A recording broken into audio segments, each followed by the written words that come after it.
இந்த வீடியோவை உங்களுக்கு வழங்குபவர்கள் பேசஸ் pay secure digital payments with multiple features and great success rate. ஓஹெச் தமிழ் நேயர்களுக்கு வணக்கம்.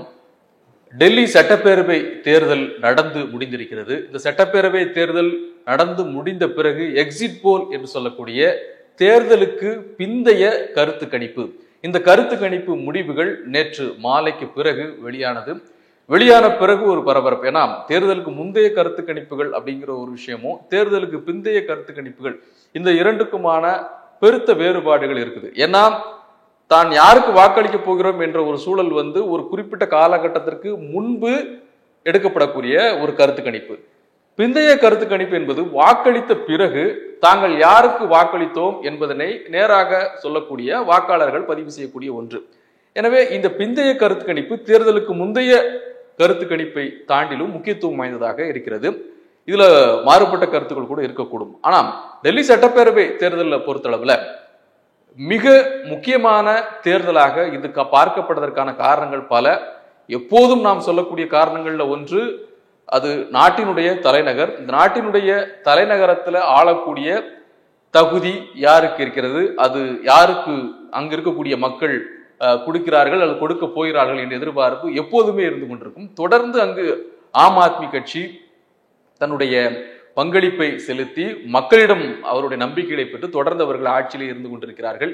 எனவே இந்த முறை அவர்களே மீண்டும் தொடர்வதற்கான வாய்ப்பு இருக்குமா என்று பார்க்கின்ற பொழுது பிந்தைய கருத்து கணிப்பு முடிவுகள் அப்படி இருப்பதற்கான வாய்ப்பு இல்லை என்பதாக அமைந்திருக்கிறது. பல்வேறு நிறுவனங்கள், செய்தி நிறுவனங்கள் அல்லது இந்த தேர்தல் கணிப்புகளை மட்டுமே செய்து கொண்டிருக்கக்கூடிய நிறுவனங்கள் எல்லாம் இந்த கருத்து கணிப்பை செய்திருக்கின்றன.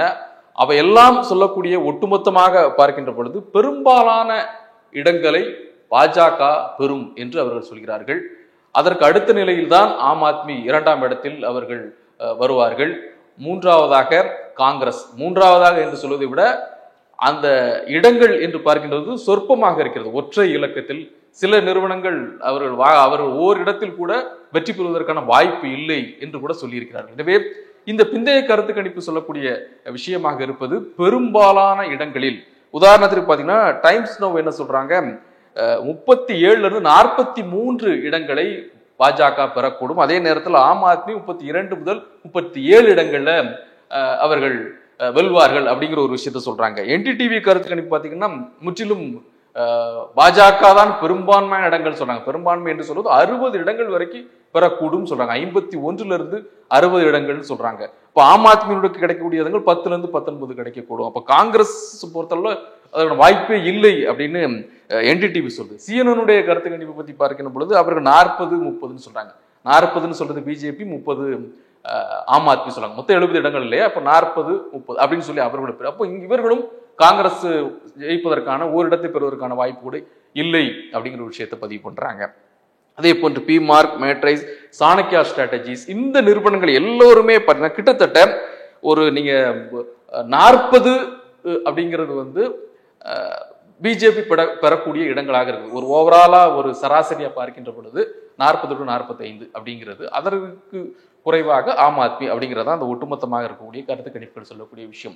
ஸோ இந்த கருத்து கணிப்புகள் குறித்து வெளியான பிறகு வழக்கம் போல எதிர்வினைகள் வரும். குறிப்பாக ஆம் ஆத்மியிலிருந்து வரக்கூடிய எதிர்வினையாக இருப்பது, நாங்கள் இதை நம்பவில்லை, எங்களுக்கு நம்பிக்கை இருக்கிறது, டெல்லி மக்கள் மீண்டும் எங்களுக்கு வாய்ப்பளிப்பார்கள், நாங்கள் அந்த அளவிற்கு இங்கே பணியாற்றிருக்கணும், பல்வேறு பிரச்சனைகளுக்கு மத்தியில் இருக்கக்கூடிய அரசு கொடுத்த நெருக்கடிகள் எல்லாம் தாண்டி நாங்கள் மக்கள் பணியாற்றியிருக்கிறோம், அதனால மீண்டும் எங்களுக்கு வாய்ப்பு இங்க இருக்கக்கூடிய டெல்லி மக்களால் வழங்கப்படும் நம்பிக்கை தெரிவித்திருக்கிறார்கள். ஆனா இதற்கு முன்பு பாத்தீங்கன்னா 2015 ஆகட்டும் அல்லது 2020 ஆகட்டும், இது போன்று நடத்தப்பட்ட தேர்தலுக்கு பிந்தைய கருத்து கணிப்புகள்ல ஆம் ஆத்மி தான் வெற்றி பெறும், ஆம் ஆத்மி அதிகமான இடங்களில் பெறும் என்று கருத்து கணிப்புகள், பிந்தைய கருத்து கணிப்பு சொன்னது. அதே மாதிரிதான் நடந்தது 2015 ஆகட்டும் 2020 பேரவை தேர்தல் ஆகட்டும். எனவே இந்த முறை தங்களுக்கான வாய்ப்புகள் என்று சொல்லும் ஆம் ஆத்மி சொன்னாலும் கூட இப்படித்தான் முடிவு வரக்கூடும், இப்படித்தான் முடிவு வரும் அப்படிங்கிற மாதிரி ஒரு சூழல் இருந்துச்சுன்னா ஆம் ஆத்மியுடைய இந்த பின்னடைவுக்கு என்ன காரணமா இருக்கும்னு அனலைஸ் பண்ணி நீங்க பாத்தீங்கன்னா பல்வேறு காரணங்களை சொல்லப்படும். அவர்களுடைய மக்கள் பணி குறித்து, அவருடைய செயல்பாடுகள் குறித்து பெரிய அளவில் கேள்வி எழுப்ப முடியாது. அவர்கள் தொடர்ந்து களத்தில் இறங்கி பணியாற்றக்கூடியவர்களாக அவருடைய சட்டமன்ற உறுப்பினர்களாகட்டும் அல்லது அவருடைய அமைச்சரவை ஆகட்டும் திரு அரவிந்த் கெஜ்ரிவால் ஆகட்டும், எல்லோருமே கல்வி, குடிநீர், சுகாதாரம் இந்த மாதிரியான விஷயங்கள்ல பாத்தீங்கன்னா அவருடைய செயல்பாடு என்னைக்குமே ஒரு பாராட்டத்தக்க வகையில் தான் இருந்திருக்குது. ஆனா அந்த மதுபான கொள்கை விவகாரம் தொடர்பாக அதற்கு அடுத்து நடந்த விஷயங்கள், துணை முதல்வர் மணிஷ் சிசோடியா கைதாகிறாரு, அவர் சிறையில் அடைக்கப்படுகிறார். அதற்கு பிறகு முதல்வர் அரவிந்த் கெஜ்ரிவால் சிறையில் அடைக்கப்படுகிறார், அவர் மறுபடியும் வெளியே வர்றார். வெளியே வந்த பிறகும் கூட நான் பதவியை ஏற்க போறதில்லை, எங்கள் மக்கள் மன்றத்தில் நிரூபித்து விட்டு தான் நான் முதல்வர் பதவி ஏற்பேன்னு சொல்லிட்டு அதிஜி முதல்வராக பொறுப்பேற்கிறார். இந்த விஷயங்கள் இது எல்லாம் கூட கெஜ்ரிவால் இது போன்ற ஒரு முடிவை எடுத்தது தவறு என்று கூட அந்த நேரத்தில் விமர்சிக்கப்பட்டது. அவர் வந்த பிறகு அந்த பொறுப்பை ஏற்றிருக்கலாம் என்று ஒரு சாரார், இது சரியான முடிவு அல்ல, இது அரசியல்ல இது போன்ற ஒரு முடிவு எடுப்பது ஒரு தவறான விஷயமா இருக்கும். நான் முகம் அப்படிங்கிறது கெஜ்ரிவால் தான். அவருக்கு பிறகுதான் அதில் இருக்கக்கூடியவர்கள், அதில் பணியாற்றக்கூடியவர்கள், அவர்கள் சட்டமன்ற உறுப்பினர்களாகட்டும், கட்சியினுடைய கேடர்ஸ் ஆகட்டும், எல்லாருமே கெஜ்ரிவால் அப்படிங்கிறது ஒரு நேர்மை அப்படிங்கிற மாதிரி ஒரு சின்னமாக அவர் பார்க்கப்படுறாரு. எனவே அவர் இதை தயங்குகின்ற பொழுது இதன் மூலமாக ஒரு சிம்பதி கிரியேட் ஆகும் அவர் நினைச்சாலும் கூட அது ஒர்க் அவுட் ஆகாது என்று அவர் அதை மறுத்த போதே விமர்சனங்கள், அரசியல் விமர்சனங்கள் வைக்கப்பட்டது. ஸோ இதெல்லாம் கூட ஒரு காரணமா இருக்கலாம். இன்னொன்று, பாஜக முன்னெடுத்த பிரச்சார வியூகங்கள் அவர்களுக்கு இந்த முறை அவர்களுக்கான ஒரு வாய்ப்பை தேடி கொடுக்கக்கூடிய ஒரு சூழல் ஏற்படுத்தியிருக்குன்னு பார்க்க முடியும். ஏன்னா அவர்களுக்கு ஒருக்குள்ள இருந்துகிட்டே இருக்குது. 3 மோடி 3.0 அப்படின்னு ஒரு விஷயம் கூட இங்க பண்ண முடியுது. ஆனா நம்ம தலைநகர்ல என்ன கிட்டத்தட்ட பாத்தீங்கன்னா ஒரு எவ்வளவு சொல்ற ஒரு 70 சட்டப்பேரவை தொகுதிகள் தான், 1.56 கோடி வாக்காளர்கள், கிட்டத்தட்ட ஒரு 1.5 கோடிக்கு மேலன்னு வச்சுக்கோங்களேன். இந்த வாக்காளருடைய மனங்களை நம்மளால கவர முடியல, அங்க ஆட்சிக்கு வர முடியல அப்படிங்கிற ஒரு விஷயம் புரிஞ்சு, அதனால அவங்க மிகப்பெரிய அளவில் இந்த முறை முன்பு இல்லாத அளவிற்கு பிரச்சாரங்களை முன்னெடுத்தாங்க.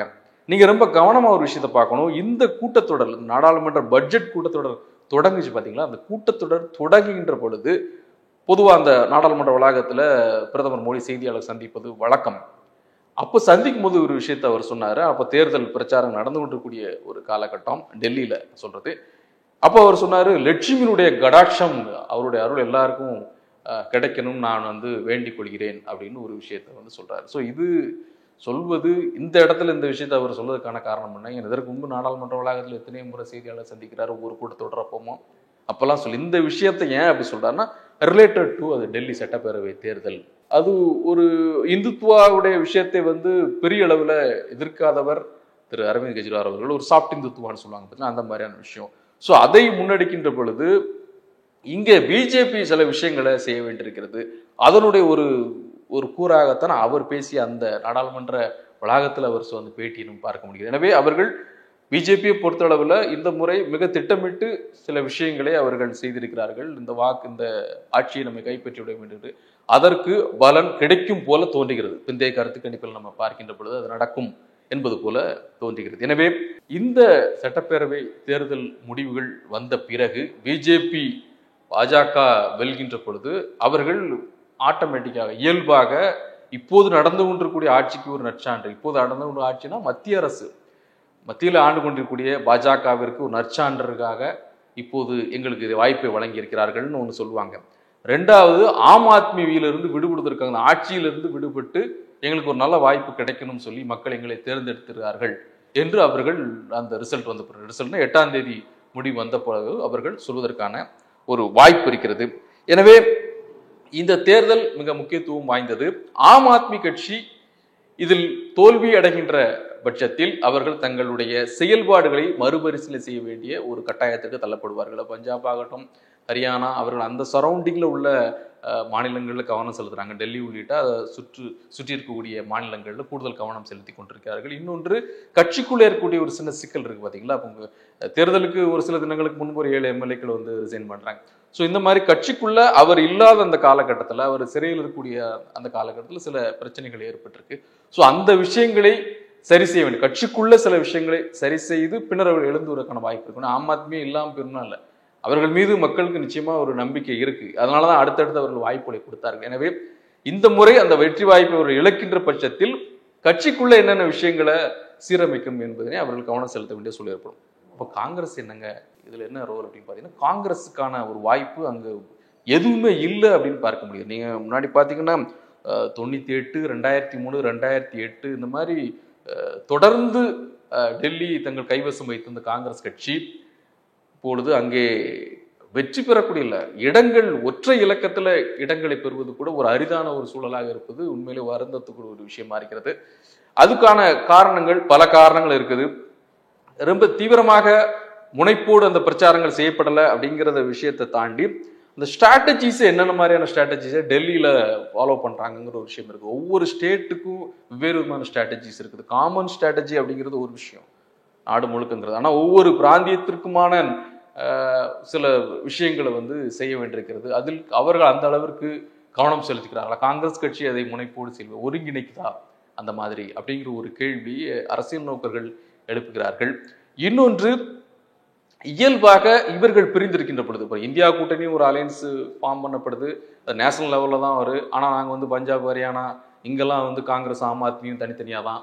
இந்த மாதிரியான விஷயங்கள் எல்லாமே ஒரு கட்டத்தில் என்ன ஆகுதுன்னா பிஜேபிக்கு சாதகமான ஒரு சூழலை ஏற்படுத்தி கொடுக்கிறது. ஸோ நீங்கள் அலையன்ஸ் என்று வருகின்ற பொழுது எப்போதும் ஒருங்கிணைந்து உங்களுடைய பொது எதிரி யாரு, இவர் வரக்கூடாது அப்படின்னு சொன்னால் நீங்கள் அவரை தான் எதிர்த்து அவரை எதிர்த்து குரல் கொடுக்கணுமே தவிர இல்லை இங்க உண்டுங்க அங்க கிடையாது, அங்க உண்டு இங்க கிடையாது, இந்த மாதிரியான விஷயங்கள் எப்போதுமே ஒரு சரிவை சந்திக்கக்கூடிய ஒரு சூழலை ஏற்படுத்தும். அதுதான் காங்கிரஸிற்கும் இப்போது இங்கே ஏற்பட்டிருக்கிறது அப்படிங்கிறதை பார்க்க முடிகிறது. எனவே இந்த தேர்தல் ஒரு முக்கியமான தலைநகரில் நடக்கக்கூடிய ஒரு தேர்தல் முடிவுகள் நிச்சயமாக பல்வேறு விஷயங்கள் இது குறித்து அலசி ஆராயப்படும். விமர்சகர்களால், அரசியல் பார்வையாளரால் பெரிய அளவு விவாதிக்கப்படும். அது 8ஆம் தேதி முடிவுக்கு பிறகு இன்னும் கூடுதலாக அது விமர்சிக்கப்படும், விவாதிக்கப்படும் என்பதுதான் நாம் இந்த நேரத்திலே இந்த பதிவின் வாயிலாக உங்களுக்கு நாம் தெரிவிக்கின்றோம். மீண்டும் சந்திப்போம். நன்றி, வணக்கம். இந்த வீடியோ உங்களுக்கு பிடிச்சிருந்தா லைக் பண்ணுங்க, ஷேர் பண்ணுங்க, கமெண்ட் பண்ணுங்க. மறக்காம OH தமிழ் சேனலுக்கு சப்ஸ்கிரைப் பண்ணுங்க.